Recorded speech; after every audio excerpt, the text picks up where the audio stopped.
किसी विचारक ने बड़ी खास बात कही है कि बिना संघर्ष किए हुए हम अपने जीवन को सफल नहीं बना पाते हैं। नमस्कार मित्रों, मैं हूं डॉक्टर रामजी भाई। आपके लिए एक छोटी सी कहानी लेकर आया हूं। एक बार एक बालक अपने घर के पास लगे हुए बाग में रोज सुबह टहलने के लिए जाया करता था।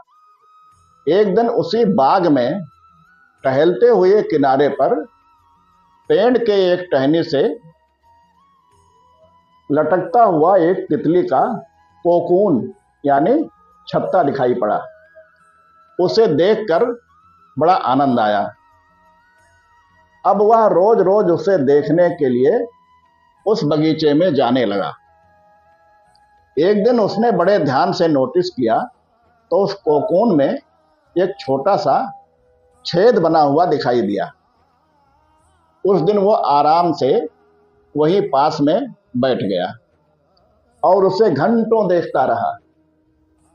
उसने देखा कि एक छोटी सी तितली उस खोल से बाहर निकलने की बार बार कोशिश कर रही है, पर बहुत देर तक प्रयास करने के बाद भी वो छेद से बाहर नहीं निकल पाई और फिर वो थक हार कर बिल्कुल शांत हो गई, मानो उसने हार मान ली हो।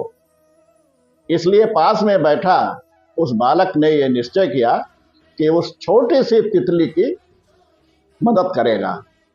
वो भागकर अपने घर गया। वहां से एक छोटी सी कैंची उठाकर लाया और उस कैंची से उस कोकून के छेद को इतना बड़ा कर दिया कि वो तितली बड़ी आसानी से बाहर निकल सके। और फिर छेद बड़ा हो जाने से यही हुआ, वह तितली बिना और किसी संघर्ष किए बिना आसानी से बाहर निकल आई। पर बाहर निकलने पर उसका शरीर सूजा हुआ था और उसके पंख सूखे हुए थे। वो बालक एकटक उस तितली की ओर ये सोचकर देखता रहा कि वो किसी भी वक्त अपने पंख फैलाकर उड़ने लगेगी, पर ऐसा कुछ भी नहीं हुआ। हुआ इसके उलट।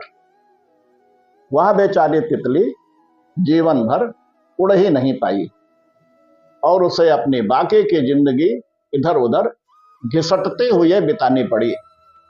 वो बालक अपनी दया और जल्दबाजी में ये नहीं समझ पाया कि दरअसल कोकून से निकलने की प्रक्रिया को प्रकृति ने इतना कठिन इसलिए बनाया है ताकि ऐसा करने से तितली के शरीर में मौजूद तरल पदार्थ उसके पंखों में पहुंच सके और वो छेद से बाहर निकलते ही उड़ सके। वास्तव में हमारे जीवन में संघर्ष ही वो चीज होती है जिसकी हमें सचमुच आवश्यकता होती है। यदि हम बिना संघर्ष किए सब कुछ पाने में समर्थ हो गए तो हम भी एक अपंग के समान हो जाएंगे। बिना परिश्रम और बिना संघर्ष के हम कभी उतने मजबूत नहीं बन सकते जितना हमारी क्षमता है। इसलिए जीवन में आने वाले कठिन पलों को सकारात्मक दृष्टिकोण से देखिए।